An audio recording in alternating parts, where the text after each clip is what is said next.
Hello friends, welcome to my channel UGC Net with Stinder. Today we are going to discuss realism, ਯਥਾਰਥਵਾਦ, ਅੰਤਰਰਾਸ਼ਟਰੀ ਰਾਜਨੀਤੀ ਦੇ ਵਿੱਚ ਉਹ ਸਿਧਾਂਤ ਜਿਹੜਾ ਪਾਵਰ ਪੋਲਿਟਿਕਸ ਦੀ ਗੱਲ ਕਰਦਾ ਆ। ਰੀਅਲਿਜ਼ਮ ਅਗਰ ਦੇਖਿਆ ਜਾਵੇ ਤਾਂ ਇਸ ਦੀ ਜਿਹੜੀ ਨੀਂਹ ਹੈ ਉਹ ਬਹੁਤ ਪੁਰਾਣੀ ਹੈ। ਥਿਊਸੀਡਾਈਸਿਸ ਐਂਡ ਹੌਬਸ ਥਾਮਸ ਨੂੰ ਅਸੀਂ ਮੰਨਦੇ ਹਾਂ ਕਿ ਇਹ ਇਹਦੇ ਫੋਰਫਾਦਰ ਹੈ ਰੀਅਲਿਜ਼ਮ ਦੇ। ਔਰ ਨਿਕੋਲੋ ਮੈਕੀਆਵੈਲੀ ਜਿਹੜੇ ਆ ਉਹ ਅੰਤਰਰਾਸ਼ਟਰੀ ਰੀਅਲਿਜ਼ਮ ਦੀ ਧਾਰਨਾ ਦੀਆਂ ਜੜ੍ਹਾਂ ਜਿਹੜੀਆਂ ਆ ਥਿਊਸੀਡਾਈਸਿਸ, ਹੌਬਸ ਥਾਮਸ ਅਤੇ ਨਿਕੋਲੋ ਮੈਕੀਆਵੈਲੀ ਦੇ ਥਾਟ ਦੇ ਵਿੱਚ ਹੈਗੀਆਂ।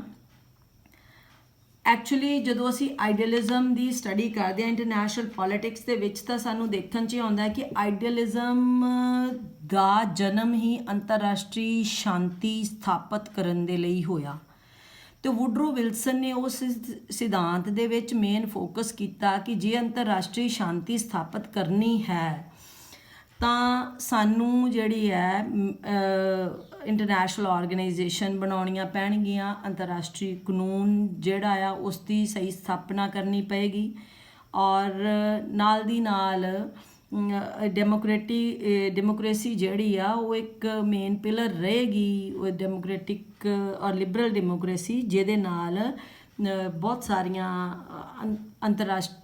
ਜਿਹੜਾ ਇੱਕ ਪਲੇਟਫਾਰਮ ਬਣ ਜਾਊਗਾ ਜਿਹਦੇ ਨਾਲ ਅੰਤਰਰਾਸ਼ਟਰੀ ਸ਼ਾਂਤੀ ਸਥਾਪਿਤ ਕੀਤੀ ਜਾ ਸਕਦੀ ਹੈ। ਇੰਟਰਨੈਸ਼ਨਲ ਆਰਗੇਨਾਈਜੇਸ਼ਨ ਉਹਨਾਂ ਨੂੰ ਇੱਕ ਮੇਨ ਲੱਭਾ ਕਿ ਜਿਹਦੇ ਵਿੱਚ ਉਹ ਇਮੈਨੂਅਲ ਕਾਂਟ ਦੇ ਪਰਪੀਚੁਅਲ ਪੀਸ ਦੇ ਕੌਨਸੈਪਟ ਨੂੰ ਲੈ ਕੇ ਉਹਨਾਂ ਨੇ ਉਹ ਇੱਕ ਇੰਟਰਨੈਸ਼ਨਲ ਆਰਗੇਨਾਈਜੇਸ਼ਨਸ ਦੀ ਸਥਾਪਨਾ ਕਰਨ ਦੀ ਕੋਸ਼ਿਸ਼ ਕੀਤੀ। League of nation the farm ਵਿੱਚ ਬਣਾਈ ਵੀ ਗਈ, ਪਰ ਹੁੰਦਾ ਕੀ ਹੈ ਕਿ ਕੁਝ ਡਿਕਟੇਟਰਸ਼ਿਪ ਫੋਰਸਿਸ ਦਾ ਦੁਬਾਰਾ ਜਨਮ ਹੁੰਦਾ ਹੈ ਫਸਟ ਵਰਲਡ ਵਾਰ ਤੋਂ ਬਾਅਦ।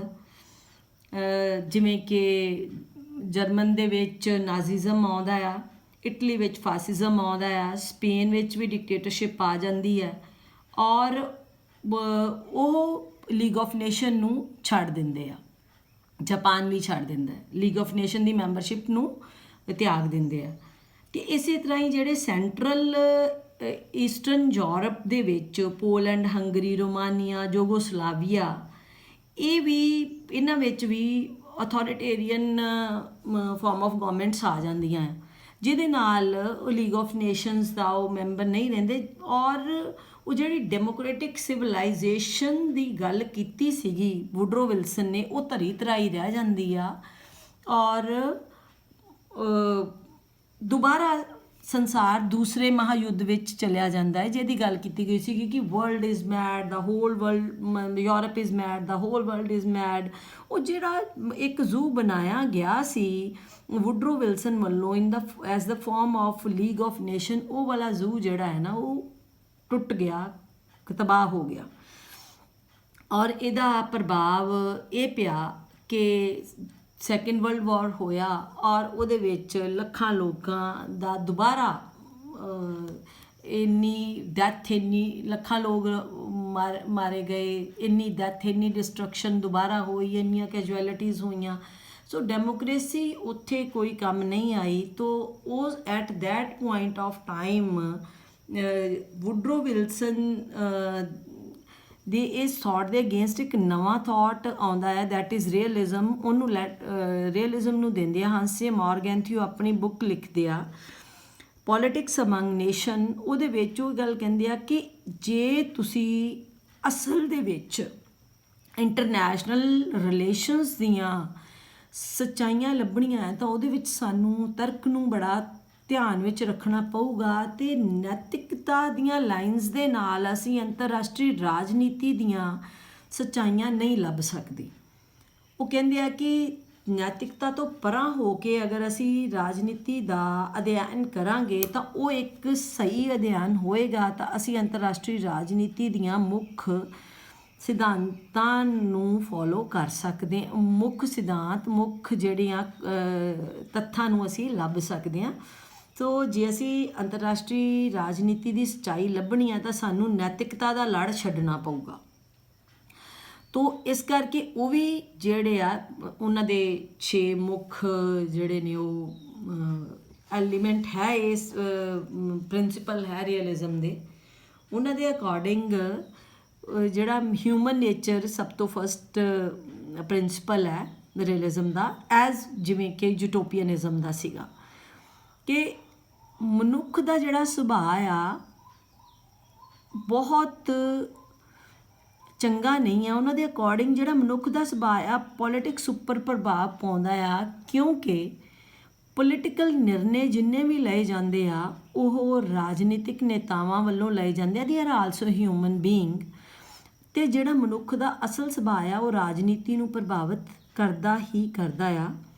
ਤਾਂ ਕਿਉਂਕਿ ਮਨੁੱਖ ਦਾ ਸੁਭਾਅ ਪਾਵਰ ਸੀਕਰ ਹੈ, ਉਹਨੂੰ ਪਾਵਰ ਬਹੁਤ ਪ੍ਰਭਾਵਿਤ, ਉਹ ਪਾਵਰ ਤੋਂ ਬਹੁਤ ਪ੍ਰਭਾਵਿਤ ਹੈ। ਉਹਦਾ ਦਿਲ ਕਰਦਾ ਹੈ ਕਿ ਉਹ ਬਹੁਤ ਜ਼ਿਆਦਾ ਸ਼ਕਤੀਸ਼ਾਲੀ ਹੋਵੇ। ਲਾਈਕ ਤੁਸੀਂ ਇਹ ਗੱਲ ਬੱਚਿਆਂ ਦੇ ਵਿੱਚ ਵੀ ਇਹ ਟੈਂਡੈਂਸੀ ਵੇਖ ਸਕਦੇ ਹੋ। ਇੱਕ ਬੱਚਾ ਦੂਜੇ ਬੱਚੇ ਦੇ ਮੂੰਹ 'ਤੇ ਚਪੇੜ ਮਾਰਦਾ ਆ ਔਰ ਉਹਦੇ ਕੋਲੋਂ ਜ਼ਬਰਦਸਤੀ ਆਪਣੀ ਗੱਲ, ਨਹੀਂ ਤੂੰ ਇਹ ਗੱਲ ਹੀ ਕਰ।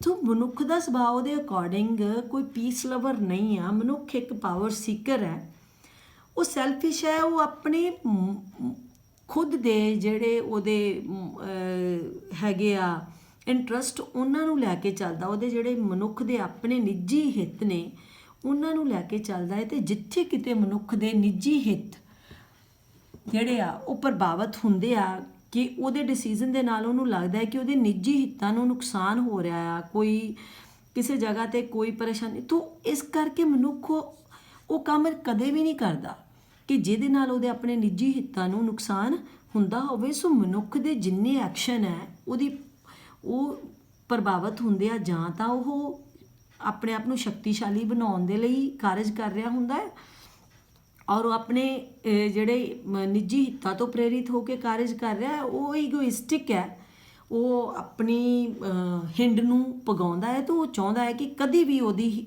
ਕਿਤੇ ਵੀ ਹੇਠੀ ਨਾ ਹੋਵੇ। ਮਤਲਬ ਉਹ ਜੇ ਉਹਨੂੰ ਲੱਗਦਾ ਹੈ ਕਿ ਉਹਦਾ ਕਦੀ ਨੁਕਸਾਨ ਹੁੰਦਾ ਹੈ ਉਹਦੇ ਕਰਕੇ, ਤਾਂ ਉਹ ਉਹਦੇ ਲਈ ਯੁੱਧ ਵੀ ਕਰਦਾ, ਲੜਾਈ ਵੀ ਕਰਦਾ ਹੈ।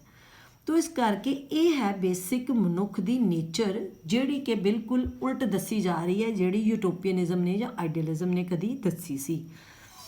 ਤੋ ਮਨੁੱਖ ਦਾ ਸੁਭਾਅ ਇੱਦਾਂ ਦਾ, ਇਸ ਕਰਕੇ ਮਨੁੱਖ ਦਾ ਸੁਭਾਅ ਅੰਤਰਰਾਸ਼ਟਰੀ ਰਾਜਨੀਤੀ ਨੂੰ ਪ੍ਰਭਾਵਿਤ ਕਰਦਾ ਹੈ ਅਤੇ ਫਿਰ ਅੰਤਰਰਾਸ਼ਟਰੀ ਰਾਜਨੀਤੀ ਨੂੰ ਪ੍ਰਭਾਵਿਤ ਕਰਦਾ ਹੈ। ਨੈਚੁਰਲੀ ਜਿਹੜੀ ਅੰਤਰਰਾਸ਼ਟਰੀ ਰਾਜਨੀਤੀ ਜਿਹੜੀ ਆ ਰਾਜਾਂ ਦੇ ਰਾਸ਼ਟਰੀ ਸ਼ਕਤੀ ਤੋਂ, ਰਾਜਾਂ ਦੇ ਰਾਸ਼ਟਰੀ ਹਿੱਤ ਤੋਂ ਅਤੇ ਉਹਨਾਂ ਦੀ ਪਾਵਰ ਪੋਲੀਟਿਕਸ ਤੋਂ ਪ੍ਰਭਾਵਿਤ ਹੁੰਦੀ ਹੈ, ਉਹ ਵਾਰ ਤੋਂ ਪ੍ਰਭਾਵਿਤ ਹੁੰਦੀ ਹੈ। So that's why this was the first principle given by Hans J. Morgenthau। ਦੂਸਰੀ ਗੱਲ ਉਹ ਕਰਦੇ ਆ ਕਿ ਜਿਹੜਾ ਰਾਜ ਹੈ ਉਹ ਅੰਤਰਰਾਸ਼ਟਰੀ ਰਾਜਨੀਤੀ ਦੇ ਵਿੱਚ ਅਗਰ ਉਹ ਆਉਂਦੇ ਆ ਤਾਂ ਮੈਕਸਿਮਮ ਪਾਵਰ ਗੇਨ ਕਰਨ ਦੀ ਕੋਸ਼ਿਸ਼ ਕਰਦੇ ਆ ਸਟੇਟਸ। ਉਹਨਾਂ ਦਾ ਮੇਨ ਮਕਸਦ ਇਹ ਹੁੰਦਾ ਹੈ ਕਿ ਰਾਜ ਵੱਧ ਤੋਂ ਵੱਧ ਸ਼ਕਤੀਸ਼ਾਲੀ ਹੋਵੇ ਔਰ ਜੇ ਉਹ ਸ਼ਕਤੀਸ਼ਾਲੀ ਹੋਏਗਾ ਤਾਂ ਹੀ ਉਹ ਆਪਣੇ ਹਿੱਤਾਂ ਨੂੰ, ਆਪਣੇ ਰਾਸ਼ਟਰੀ ਹਿੱਤਾਂ ਨੂੰ ਸਿਕਿਉਰ ਕਰ ਸਕੇਗਾ। ਜੇ ਰਾਜ ਜਿਹੜਾ ਆ ਉਹ ਸ਼ਕਤੀਸ਼ਾਲੀ ਹੋਵੇਗਾ ਤਾਂ ਉਹ ਆਪਣੇ ਜਿਹੜੇ ਰਾਸ਼ਟਰੀ ਹਿੱਤ ਨੇ ਰਾਜ ਦੇ, ਉਹਨਾਂ ਨੂੰ ਸਿਕਿਉਰ ਕਰ ਸਕੂਗਾ। ਰਾਸ਼ਟਰੀ ਹਿੱਤ ਕੀ ਹੈ ਰਾਜ ਦਾ? ਕਿ ਵੱਧ ਤੋਂ ਵੱਧ ਰਾਸ਼ਟਰੀ ਸ਼ਕਤੀ ਵਧਾਉਣੀ, ਉਹਨੇ ਆਪਣੀ ਰਾਸ਼ਟਰੀ ਸ਼ਕਤੀ ਗੇਨ ਕਰਨੀ ਹੈ। ਇਸ ਕਰਕੇ ਇਹ ਉਹਦਾ ਵੱਧ ਇੰਟਰਸਟ ਹੈ। ਸੋ ਹਰ ਰਾਜ ਵੱਧ ਤੋਂ ਵੱਧ ਆਪਣੀ ਜਿਹੜੀ ਹੈ ਰਾਸ਼ਟਰੀ ਸ਼ਕਤੀ ਨੂੰ ਵਧਾਉਣਾ ਚਾਹੁੰਦਾ ਹੈ। ਦੇਖਿਆ ਜਾਵੇ ਤਾਂ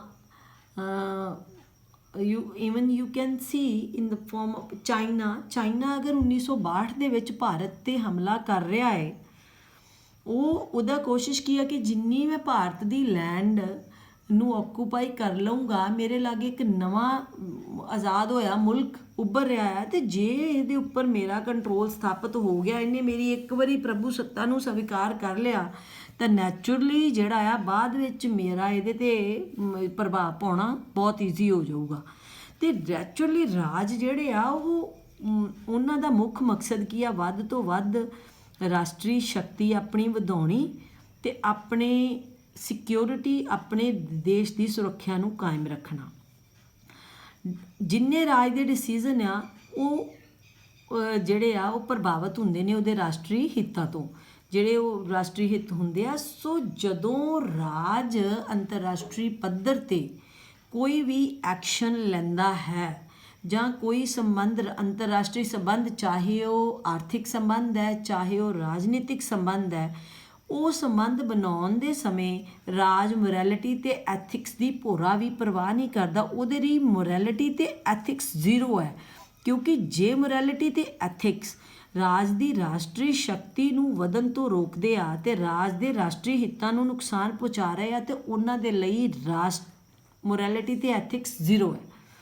ਇਸ ਕਰਕੇ ਰਾਜ ਜਦੋਂ ਆਪਣੀ like even you can see ਕਿ ਭਾਰਤ ਨੇ ਜਦੋਂ ਆਜ਼ਾਦ ਹੁੰਦਾ ਹੈ ਤੇ ਭਾਰਤ ਦੀ ਨਿਊਕਲੀਅਰ ਪਾਲਿਸੀ ਹੈ, ਉਸ ਨਿਊਕਲੀਅਰ ਪਾਲਿਸੀ ਦੇ ਵਿੱਚ ਇੰਡੀਆ ਕਹਿ ਰਿਹਾ ਹੈ ਕਿ ਮੈਂ ਨਿਊਕਲੀਅਰ ਪ੍ਰੋਗਰਾਮ ਨੂੰ ਬਣਾਵਾਂਗਾ।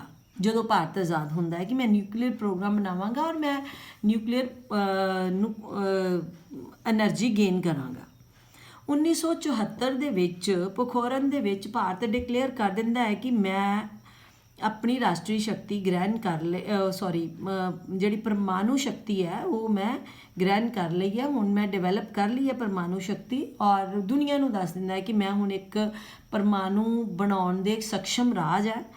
ਔਰ ਨਾਲ ਦੀ ਨਾਲ ਉਹ ਇਹ ਗੱਲ ਕਹਿੰਦੇ ਆ ਕਿ ਸਟੇਟਮੈਂਟ ਦਿੱਤੀ ਜਾਂਦੀ ਹੈ ਇੰਡੀਅਨ ਫੋਰਨ ਮਿਨਿਸਟਰੀ ਵੱਲੋਂ ਕਿ ਭਾਰਤ ਕਦੇ ਵੀ ਆਪਣੀ ਇਸ ਪਰਮਾਣੂ ਸ਼ਕਤੀ ਦਾ ਇਸਤੇਮਾਲ ਹਥਿਆਰ ਬਣਾਉਣ ਲਈ ਨਹੀਂ ਕਰੇਗਾ। ਇਹ 1974 'ਚ ਕਿਹਾ ਜਾਂਦਾ ਹੈ। ਪਰ ਫਿਰ ਭਾਰਤ 1900 ਜਿਹੜਾ ਆ ਜਦੋਂ ਅਟਲ ਬਿਹਾਰੀ ਵਾਜਪਾਈ ਦੀ ਸਰਕਾਰ ਆਉਂਦੀ ਹੈ ਤੇ ਭਾਰਤ ਕੀ ਕਰਦਾ ਆ ਕਿ ਪਰਮਾਣੂ ਬੰਬ ਬਣਾ ਲੈਂਦੇ ਆ। ਪਰਮਾਣੂ ਬੰਬ ਬਣਾਉਣ ਤੋਂ ਬਾਅਦ ਫਿਰ ਭਾਰਤ ਦੇ ਡਿਪਲੋਮੈਟਿਕ ਸਟੇਟਮੈਂਟ ਆਉਂਦੀ ਹੈ ਜਿਸ ਵਿੱਚ ਕਿਹਾ ਜਾਂਦਾ ਹੈ ਕਿ ਭਾਰਤ ਨੇ ਜਿਹੜਾ ਬੰਬ ਬਣਾਇਆ ਆ ਜਾਂ ਪਰਮਾਣੂ ਸ਼ਕਤੀ ਨੂੰ ਕਨਵਰਟ ਕਰ ਲਿਆ ਕਿ ਉਹ ਬੰਬ ਬਣਾ ਲਿਆ, ਉਸ ਦਾ ਇਸਤੇਮਾਲ ਕਦੀ ਪਹਿਲਾਂ ਨਹੀਂ ਕਰੂਗਾ। ਬਣਾਇਆ ਇਸ ਕਰਕੇ ਆ ਕਿਉਂਕਿ ਉਸ ਦੇ ਗੁਆਂਢੀ ਰਾਜਾਂ ਦੇ ਕੋਲ ਪਰਮਾਣੂ ਸ਼ਕਤੀ ਹੈ, ਜਿਵੇਂ ਚਾਈਨਾ ਕੋਲ ਵੀ ਹੈ। ਤਾਂ ਨੈਚੁਰਲੀ ਉਹ ਆਪਣੇ ਹਰ ਕੀਤੇ ਗਏ ਐਕਟ ਨੂੰ ਜਿਹੜੇ ਲੈਂਸ ਤੋਂ ਦੇਖਦਾ ਹੈ, ਉਹ ਕਿਹੜੇ ਲੈਂਸ ਤੋਂ ਦੇਖਦਾ ਹੈ ਕਿ ਉਹਦੇ ਨੈਸ਼ਨਲ ਇੰਟਰਸਟ ਸਿਕਿਉਰ ਹੈ, ਕਿ ਕੋਈ ਸੰਬੰਧਿਤ ਰਾਜ ਪੂਰਨ ਰੂਪ ਦੇ ਵਿੱਚ ਸਿਕਿਉਰਿਟੀ, ਰਾਜ ਦੀ ਸਿਕਿਉਰਿਟੀ 'ਤੇ ਕੋਈ ਖਤਰਾ ਤਾਂ ਨਹੀਂ ਹੈ। ਇਸ ਕਰਕੇ ਰਾਜ ਕੋਈ ਵੀ ਐਕਸ਼ਨ ਲੈਂਦਾ ਆ, ਕੋਈ ਵੀ ਪਾਲਿਸੀ ਬਣਾਉਂਦਾ ਹੈ ਫੋਰਨ ਪਾਲਿਸੀ, ਤਾਂ ਉਹ ਪ੍ਰਭਾਵਿਤ ਹੁੰਦੀ ਹੈ ਉਸਦੇ ਨੈਸ਼ਨਲ ਇੰਟਰਸਟ ਤੋਂ। ਅਤੇ ਜੇ ਕਿਸੇ ਨਾਲ ਹੁਣ ਜਿਵੇਂ ਭਾਰਤ ਨੇ ਜਦੋਂ ਆਪਾਂ national state wants to enhance its power, second principle ਹੈ ਰੀਅਲਿਜ਼ਮ ਦਾ। ਇਸ ਦੇ ਵਿੱਚ ਫਿਰ ਮੈਂ ਐਗਜ਼ਾਮਪਲ ਭਾਰਤ ਦੀ ਦਿੰਦੀ ਹਾਂ, ਕਿਉਂਕਿ ਭਾਰਤ ਨੇ ਜਦੋਂ ਆਜ਼ਾਦ ਹੁੰਦਾ ਹੈ, ਆਜ਼ਾਦ ਹੋਣ ਤੋਂ ਬਾਅਦ ਭਾਰਤ ਦੇ ਕੋਲ ਆਪਸ਼ਨ ਹੈ ਜਾਂ ਤਾਂ ਅਸੀਂ ਨਾਟੋ ਜੁਆਇਨ ਕਰ ਲਈਏ ਜਾਂ ਤਾਂ ਅਸੀਂ ਗੁੱਟ ਦੋ ਆ ਸਾਡੇ ਸਾਹਮਣੇ। ਇੱਕ ਤਾਂ ਬਿਲਕੁਲ ਸਾਡੇ ਗੁਆਂਢੀ ਮੁਲਕ ਸਾਡੇ ਨਾਲ ਸਰਹੱਦ ਸਾਂਝੀ ਲੱਗ ਰਹੀ ਹੈ, ਰੂਸ ਹੈ, ਉਹ ਹੈ। ਦੂਸਰਾ ਅਮਰੀਕਾ ਆ ਕਿ ਅਸੀਂ ਦੋਨਾਂ 'ਚੋਂ ਕਿਹੜੇ ਗੁੱਟ ਨੂੰ ਜੁਆਇਨ ਕਰਦੇ ਹਾਂ। ਪਰ ਜਦਕਿ ਇਮੀਡੀਏਟਲੀ ਜਿਹੜਾ ਸਾਡਾ ਪਾਕਿਸਤਾਨ ਹੈ, ਪਾਕਿਸਤਾਨ ਜੁਆਇਨ ਕਰ ਲੈਂਦਾ ਹੈ ਨਾਟੋ ਨੂੰ। ਭਾਰਤ ਨੂੰ ਇੰਝ ਲੱਗਾ ਕਿ ਆਰਮਾਮੈਂਟ ਬੇਸ ਬਣ ਜਾਂਦਾ ਆ ਨਾਟੋ ਦਾ ਪੇਸ਼ਾਵਰ ਦੇ ਵਿੱਚ। ਪੇਸ਼ਾਵਰ ਤੋਂ ਫਲਾਈਟ ਬਣਦੀ ਹੈ ਭਾਰਤ ਤੱਕ 2 ਤੋਂ 2.5 ਘੰਟੇ ਦੀ। ਤਾਂ ਭਾਰਤ ਨੂੰ ਇੰਝ ਲੱਗਦਾ ਹੈ ਕਿ ਭਾਰਤ ਤਾਂ ਡੀਗੋ ਗਾਰਸ਼ੀਆ ਦੇ ਵਿੱਚ ਵੀ ਅਮਰੀਕਾ ਦਾ ਆਪਣਾ ਆਰਮਾਮੈਂਟ ਬੇਸ ਹੈ। ਸੋ ਭਾਰਤ ਨੂੰ ਲੱਗਦਾ ਕਿ ਭਾਰਤ ਦੋਨਾਂ ਰਡਾਰ ਦੇ ਵਿੱਚ ਆ ਰਿਹਾ ਹੈ, ਅਤੇ ਜੇ ਭਾਰਤ ਨੇ ਦੋਨਾਂ 'ਚੋਂ ਕੋਈ ਗੁੱਟ ਵੀ ਜੁਆਇਨ ਕਰ ਲਿਆ ਤਾਂ ਉਹਨੂੰ ਆਪਣੀ ਜਿਹੜੀ ਹੈ ਆਰਥਿਕ ਸੋਮਿਆਂ ਦੀ ਵਰਤੋਂ ਜਾਂ ਆਰਥਿਕ ਸ਼ਕਤੀ ਦੀ ਵਰਤੋਂ ਜਿਹੜੀ ਹੈ ਉਹ ਕਰਨੀ ਪਏਗੀ। ਹਥਿਆਰ ਬਣਾਉਣ ਦੇ ਲਈ ਡਿਫੈਂਸ 'ਤੇ ਪੈਸਾ ਜ਼ਿਆਦਾ ਲਾਉਣਾ ਪਊਗਾ। ਭਾਰਤ ਉਸ ਟਾਈਮ 'ਤੇ 0% ਇਕਨੋਮਿਕ ਗਰੋਥ ਰੇਟ 'ਤੇ ਖੜ੍ਹਾ ਸੀ। And at that point of time Bharat ਨੇ ਫੋਕਸ ਕਿਹਦੇ ਤੇ ਕੀਤਾ, ਆਪਣੀ ਨੈਸ਼ਨਲ ਪਾਵਰ ਨੂੰ ਵਧਾਉਣ 'ਚ। ਪਾਵਰ ਸਾਡੀ ਨੈਸ਼ਨਲ ਪਾਵਰ ਸਾਡੀ ਕਿਵੇਂ ਵਧਣੀ ਸੀ ਕਿ ਜੇ ਅਸੀਂ ਆਪਣੇ ਆਪ ਨੂੰ ਇਕਨੋਮਿਕਲੀ ਸਟਰੋਂਗ ਕਰ ਲੈਂਦੇ। ਤਾਂ ਉਸ ਟਾਈਮ ਤੇ ਇੰਡੀਆ ਨੇ ਡਿਸੀਜ਼ਨ ਲਿਆ ਕਿ ਨਾ ਤਾਂ ਅਸੀਂ ਅਮਰੀਕਾ ਦਾ ਗੁੱਟ ਜੁਆਇਨ ਕਰਨਾ ਆ, ਨਾ ਤਾਂ ਅਸੀਂ ਰੂਸ ਦਾ ਗੁੱਟ ਜੁਆਇਨ ਕਰਨਾ। ਅਸੀਂ ਭਾਰਤ ਤਾਂ ਇੱਕ ਇੰਡੀਪੈਂਡੈਂਟ ਫੋਰਨ ਪਾਲਿਸੀ ਫੋਲੋ ਕਰੇਗਾ ਨੈਮ ਨੂੰ ਜੁਆਇਨ ਕਰਕੇ। ਸੋ ਭਾਰਤ ਨੇ ਕੀ ਕੀਤਾ ਕਿ ਨੈਮ ਮੂਵਮੈਂਟ ਸਟਾਰਟ ਕੀਤੀ, ਨੌਨ ਅਲਾਈਨਮੈਂਟ ਮੂਵਮੈਂਟ ਸਟਾਰਟ ਕੀਤੀ, ਜਿਹਦੇ ਵਿੱਚ ਭਾਰਤ ਨੇ ਆਪਣਾ ਮੇਨ ਫੋਕਸ ਹਿੰਦੀ ਚੀਨੀ ਬਾਈ ਦੇ ਥਰੂ ਚੀਨ ਦੇ ਨਾਲ ਵੀ ਚੰਗੇ ਸੰਬੰਧਾਂ ਦਾ ਸਥਾਪਿਤ ਕਰ ਲਿਆ, ਜਿਹਦੇ ਨਾਲ ਹੁਣ ਉਹਨੂੰ ਇੰਝ ਲੱਗਾ ਕਿ ਮੈਨੂੰ ਬਾਹਰੀ ਹਮਲੇ ਦਾ ਕੋਈ ਖਤਰਾ ਨਹੀਂ ਹੈ ਅਤੇ ਮੈਂ ਆਪਣਾ ਸਾਰਾ ਫੋਕਸ ਆਪਣੀ ਇਕਨੋਮਿਕ ਗਰੋਥ ਤੇ ਇਕਨੋਮਿਕ ਡਿਵੈਲਪਮੈਂਟ 'ਤੇ ਲਗਾ ਸਕਦਾ ਹੈ। ਸੋ ਰਾਜ ਜਿਹੜੇ ਆ ਉਹ ਜ਼ਿਆਦਾ ਫੋਕਸ ਕਿਹਦੇ 'ਤੇ ਕਰਦੇ ਨੇ, ਨੈਸ਼ਨਲ ਪਾਵਰ 'ਤੇ, ਕਿ ਕਿਸੇ ਨਾ ਕਿਸੇ ਤਰੀਕੇ ਉਹਨਾਂ ਦੀ ਪਾਵਰ, ਜੇ ਰਾਜ ਕਿਸੇ ਨਾਲ ਸਮਝੌਤਾ ਵੀ ਕਰਦੇ ਆ ਤਾਂ ਇਹ ਧਿਆਨ ਵਿੱਚ ਰੱਖਦੇ ਆ ਕਿ ਉਹਦੇ ਰਾਜ ਦੀ ਰਾਸ਼ਟਰੀ ਸ਼ਕਤੀ ਕਿਹਨਾਂ ਨਾਲ ਸਮਝੌਤਾ ਕਰਕੇ ਵੱਧ ਰਹੀ ਆ। ਸੋ ਰਾਸ਼ਟਰੀ ਸ਼ਕਤੀ ਜਿਹੜਾ ਹੈ ਫੰਡਾਮੈਂਟਲ ਇੱਕ ਪ੍ਰਿੰਸੀਪਲ ਹੈ ਰੀਅਲਿਜ਼ਮ ਦਾ, ਜਿਸ ਵਿੱਚ ਫੋਕਸ ਕੀਤਾ ਜਾਂਦਾ ਆ ਕਿ ਜਿਹੜਾ ਪਾਵਰ ਹੈ ਉਹ ਰਾਜ ਦੀ ਰਾਸ਼ਟਰੀ ਸ਼ਕਤੀ ਜਿਹੜੀ ਹੈ ਉਹ ਵੱਧਦੀ ਰਹੇ, ਉਹਦੇ ਵਿੱਚ ਕੋਈ ਵੀ ਇੰਟਰਪਸ਼ਨ ਨਾ ਆਵੇ। ਸੋ ਨੈਸ਼ਨਲ ਪਾਵਰ, ਹਰ ਰਾਜ ਆਪਣੇ ਨਿਰਣੇ ਜਿਹੜੇ ਆ ਉਹ ਰਾਸ਼ਟਰੀ ਸ਼ਕਤੀ ਤੋਂ ਪ੍ਰਭਾਵਿਤ ਹੋ ਕੇ ਲੈਂਦਾ ਹੈ ਅਤੇ ਉਹ ਕਦੀ ਵੀ ਆਪਣੇ ਰਾਸ਼ਟਰੀ ਹਿੱਤਾਂ ਨੂੰ ਕਿਸੇ ਵੀ ਹਾਲਾਤ ਵਿੱਚ ਕੰਪਰੋਮਾਈਜ਼ ਨਹੀਂ ਕਰਦਾ। ਸੋ ਰਾਜ ਜਿਹੜਾ ਹੈ ਜਿੰਨੇ ਵੀ ਨਿਰਣੇ ਲੈਂਦਾ ਆ ਉਹ ਪ੍ਰੋਟੈਕਟ ਕਰਨਾ ਚਾਹੁੰਦਾ ਆਪਣੇ ਨੈਸ਼ਨਲ ਇੰਟਰਸਟ ਅਤੇ ਆਪਣੇ ਆਪ ਦੀ ਨੈਸ਼ਨਲ ਸਿਕਿਉਰਿਟੀ ਨੂੰ ਕਦੇ ਵੀ ਕੰਪਰੋਮਾਈਜ਼ ਨਹੀਂ ਕਰੇਗਾ। ਅਕੋਰਡਿੰਗ ਟੂ ਹੰਸ ਜੇ ਮਾਰਗੈਂਥਿਊ ਕਹਿੰਦਾ ਇਤਿਹਾਸ ਗਵਾਹ ਆ ਜਿਹਦੇ ਵਿੱਚ ਰਾਜ ਕਦੀ ਵੀ ਮੋਰੈਲਿਟੀ ਅਤੇ ਐਥਿਕਸ ਤੋਂ ਪ੍ਰਭਾਵਿਤ ਹੋ ਕੇ ਨਿਰਣੇ ਨਹੀਂ ਲੈਂਦਾ। ਰਾਜ ਹਮੇਸ਼ਾ ਆਪਣੀ ਰਾਸ਼ਟਰੀ ਸ਼ਕਤੀ ਤੋਂ ਅਤੇ ਰਾਸ਼ਟਰੀ ਹਿੱਤਾਂ ਤੋਂ ਪ੍ਰਭਾਵਿਤ ਹੋ ਕੇ, ਰਾਸ਼ਟਰੀ ਸੁਰੱਖਿਆ ਤੋਂ ਪ੍ਰਭਾਵਿਤ ਹੋ ਕੇ ਆਪਣੇ ਨਿਰਣੇ ਲੈਂਦਾ ਹੈ। There is no place for the morality and ethics at the international level at the decision of the any country, ਕਿਸੇ ਦੇ ਵੀ ਨਹੀਂ ਹੁੰਦਾ। ਤੋ ਆਈਡੀਓਲੋਜੀ ਨੈਵਰ ਮੈਟਰ, ਉਹਦੇ ਲਈ ਵੀ ਕਹਿੰਦਾ ਨੋ ਪਲੇਸ ਫॉर ਆਈਡੀਓਲੋਜੀ। ਹੰਸ ਜੇ ਮਾਰਗੈਂਥਿਊ ਕਹਿੰਦੇ ਕਿ ਆਈਡੀਓਲੋਜੀ ਸਟੇਟ ਜਿਹੜੇ ਆ ਉਹ ਐਜ਼ ਯੂ ਕੈਨ ਸੀ ਕਿ ਪਹਿਲਾਂ ਜਿਹੜਾ ਚਾਈਨਾ ਆ, ਚਾਈਨਾ ਦੀ ਗੌਰਮੈਂਟ ਚੱਲ ਰਹੀ ਹੈ, ਚਾਈਨਾ ਬੜਾ ਫਾਸਟ ਫਰੈਂਡ ਹੈ ਰੂਸ ਦਾ। ਰੂਸ ਦੇ ਨਾਲ ਉਹ ਸਰਕਾਰ ਉਹਦੇ ਵਿੱਚ ਸਥਾਪਿਤ ਹੈ socialist farm of government China ਦੇ ਵਿੱਚ। ਡਿਊਰਿੰਗ ਦਾ ਕੋਲਡ ਵਾਰ ਇਨ 1980s ਤੱਕ ਬਹੁਤ ਚੰਗੇ ਸੰਬੰਧ ਰਹਿੰਦੇ ਆ ਚਾਈਨਾ ਦੇ ਰੂਸ ਦੇ ਨਾਲ, ਪਰ ਆਲ ਆਫ ਸਡਨ ਵੇਖਣ 'ਚ ਆਉਂਦਾ ਕਿ ਹੌਲੀ ਹੌਲੀ ਉਹਦਾ ਬੈਂਡ ਕਿੱਧਰ ਹੋ ਜਾਂਦਾ, ਉਹਦੇ ਨੈਸ਼ਨਲ ਇੰਟਰਸਟ ਨੂੰ ਲੈ ਕੇ ਅਮਰੀਕਾ ਵੱਲ, ਔਰ ਉਹ ਆਪਣੀ ਸੋਸ਼ਲਿਸਟ ਆਈਡੀਓਲੋਜੀ ਨੂੰ ਬਿਲਕੁਲ ਵੀ ਉਸ ਟਾਈਮ 'ਤੇ ਜਦੋਂ ਉਹਦਾ ਬੈਂਡ ਅਮਰੀਕਾ ਨਾਲ ਹੁੰਦਾ ਹੈ, ਅਮਰੀਕਾ ਨਾਲ ਸਮਝੌਤਾ ਕੀਤਾ ਜਾਂਦਾ ਆ, ਅਮਰੀਕਾ ਦਾ ਫਰੈਂਡ ਬਣ ਜਾਂਦਾ ਆ ਚਾਈਨਾ, ਉਸ ਟਾਈਮ 'ਤੇ ਉਹ ਬਿਲਕੁਲ ਆਈਡੀਓਲੋਜੀ ਨੂੰ ਬੋਦਰ ਨਹੀਂ ਕਰਦਾ ਕਿ ideology doesn't matter for the nation, ਕਿਉਂਕਿ ਉਹਨਾਂ ਲਈ ਜ਼ਿਆਦਾ ਮੈਟਰ ਕੀ ਕਰਦਾ ਹੈ ਨੈਸ਼ਨਲ ਪਾਵਰ। ਅਤੇ ਨੈਸ਼ਨਲ ਪਾਵਰ ਦੇ ਲਈ ਇਕਨੋਮਿਕ ਪਾਵਰਫੁਲ ਹੋਣਾ, ਬਾਕੀ ਲੈਵਲ 'ਤੇ ਜਿਹੜਾ ਡਿਪਲੋਮੈਟਿਕ ਲੈਵਲ 'ਤੇ ਪਾਵਰਫੁਲ ਹੋਣਾ, ਇਹ ਜਿਹੜਾ ਹੈ ਉਹ ਬੜਾ ਇੰਪੋਰਟੈਂਟ ਹੈ। So states are all nations are always led their action by national power and national interest. They never bothered morality and ethics and ideology. ਉਹਨਾਂ ਦੇ ਲਈ ਜਿਹੜੇ ਵਿਚਾਰਧਾਰਾ ਇਹ ਪ੍ਰਭਾਵਿਤ ਵਿਚਾਰਧਾਰਾ ਕੋਈ ਮਹੱਤਵ ਨਹੀਂ ਰੱਖਦੀ, ਜਿਹੜੇ ਨੇ ਮੋਰੈਲਿਟੀ ਅਤੇ ਐਥਿਕਸ ਕੋਈ ਮਹੱਤਵ ਨਹੀਂ ਰੱਖਦੇ। ਜੇ ਉਹਦੇ ਰਾਸ਼ਟਰੀ ਸ਼ਕਤੀ ਦੇ ਲਈ ਖਤਰਾ ਨੇ ਜਾਂ ਉਹਦੇ ਰਾਸ਼ਟਰੀ ਹਿੱਤਾਂ ਲਈ ਖਤਰਾ, ਇਹ ਬਦਲਦੇ ਰਹਿ ਸਕਦੇ ਆ ਜੀ, ਇਹ ਕੋਈ ਪ੍ਰਭਾਵ ਨਹੀਂ ਪਾਉਂਦੇ, ਇਹਨਾਂ ਦੀ ਕੋਈ ਜਗ੍ਹਾ ਨਹੀਂ ਹੈ ਰਾਜਨੀਤੀ ਦੇ ਵਿੱਚ ਰਾਜਾਂ ਦੇ ਲਈ, ਕਿਉਂਕਿ ਜੇ ਉਹਦੇ ਰਾਸ਼ਟਰੀ ਹਿੱਤਾਂ ਦੇ ਲਈ ਇਹ ਨੁਕਸਾਨਦੇਹ ਹੈ ਤਾਂ। ਅਗਰ ਉਹਦੇ ਰਾਸ਼ਟਰੀ ਹਿੱਤਾਂ ਦੇ ਲਈ ਮੋਰੈਲਿਟੀ ਅਤੇ ਐਥਿਕਸ ਦੀ ਗੱਲ ਕਰਨੀ ਜਿਹੜੀ ਹੈ ਉਹ ਫਾਇਦੇਮੰਦ ਹੈ ਤਾਂ ਫਿਰ ਉਹ ਗੱਲ ਕਰਨਗੇ, ਪਰ ਜਦੋਂ ਉਹਨਾਂ ਦੇ ਲਈ ਫਾਇਦੇਮੰਦ ਨਹੀਂ ਹੈ ਫਿਰ ਉਹ ਇਸ ਦੀ ਕੋਈ ਗੱਲ ਨਹੀਂ ਕਰਨਗੇ। use tool diplomacy to protect the national interest is the next principle of realism।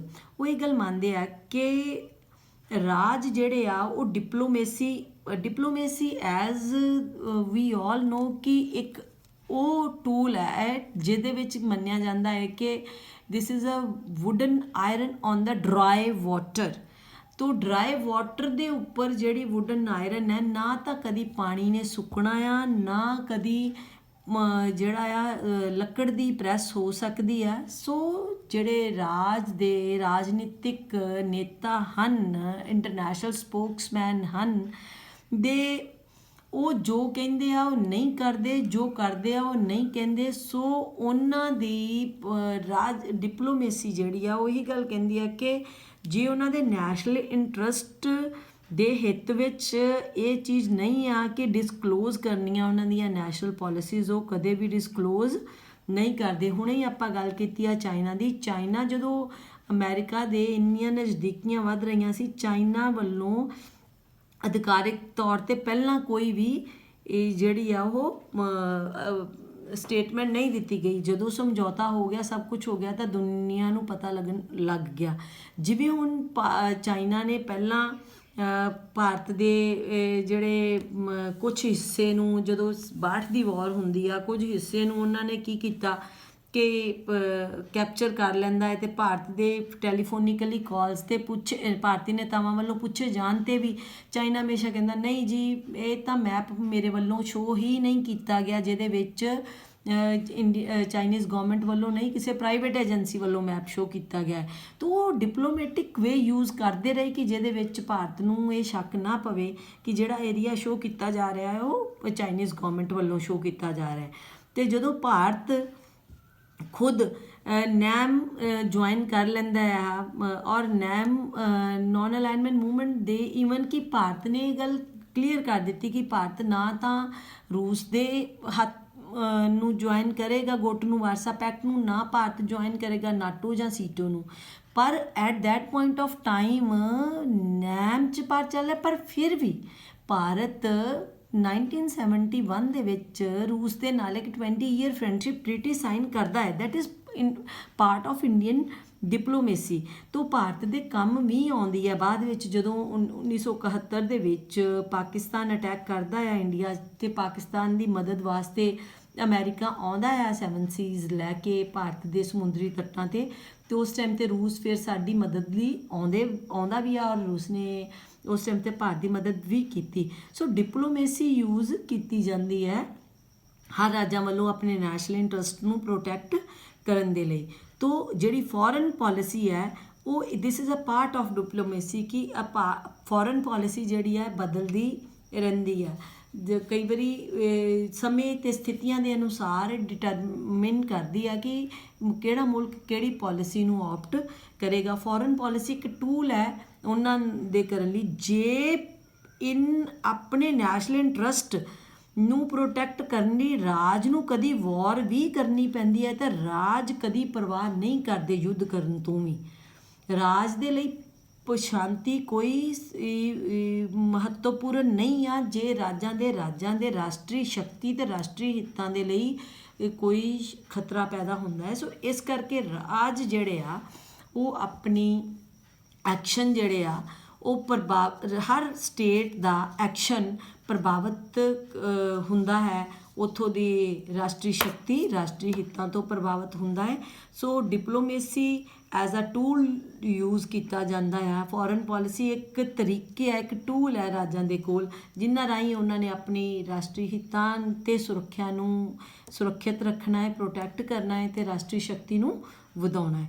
ਤੋ this is all about the realism in international relation.